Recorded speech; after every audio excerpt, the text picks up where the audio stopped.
Mga kapitbahay, tuloy pa rin po ang aming jamming session. Kasama ng dalawang idolo nating mga Pilipino pagdating sa pagsulat ng mga kanta, si Jim Paredes at si Ray Valera.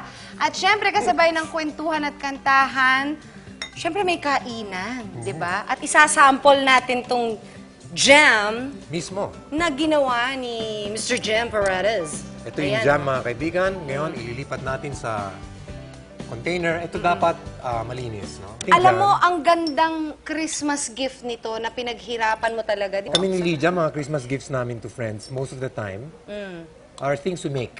Oo nga eh, oo Yung mga Mas pottery, na-appreciate talaga kasi yan, yung no? wife ko, hobbies Yes! yun, ano? Yes, So, yes, that's May, right. Ayan, may ayan na sinasabi siya, ka oh. tungkol sa... Actually, yan eh. Pag nasa bote na, kuminsan nilalagyan nila ng wax, di ba? To Oo preserve nga, it. oo, to preserve it. Ito, preservatives. Okay. This is well, they put preservatives to keep it. Ito walang preservative, natural ito. Natural. Ito. So ito, lalagay nyo lang po sa refrigerator. This can actually last for like about 6 months. Oh, matagal. Oo, habang nasa refrigerator po, pero pag binuksan nyo, sana po i-finish na para mas maiwasan yung spoilage. O, itikman na natin Okay, yan. tikman na Ayan natin. na. Ito. Ayan na, bonggang-bongga. Kayong dalawa, kayo ay sobrang blessed ninyo na nakatrabaho nyong pinakamalalaking pangalan dito sa industriya. 'Di ba? Ikaw si Sharon Cuneta. Putya, nag-uumpisa pa lang si Sharon nun. Oo. Masarap pala rito, no?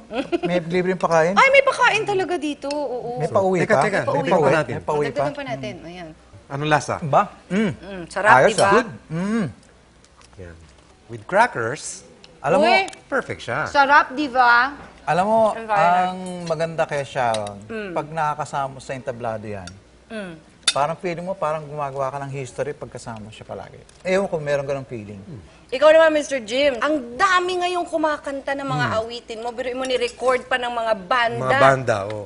Ang awitin ng Apo. How does that feel? Ang feeling mo talaga pag magkaroon ng bagong version yung song mo, when they ask me, okay lang if I do this, sabi ko, don't even tell me what you're gonna do.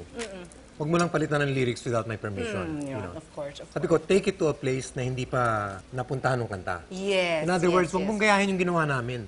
Make it seem like ikaw gumawa, di ba?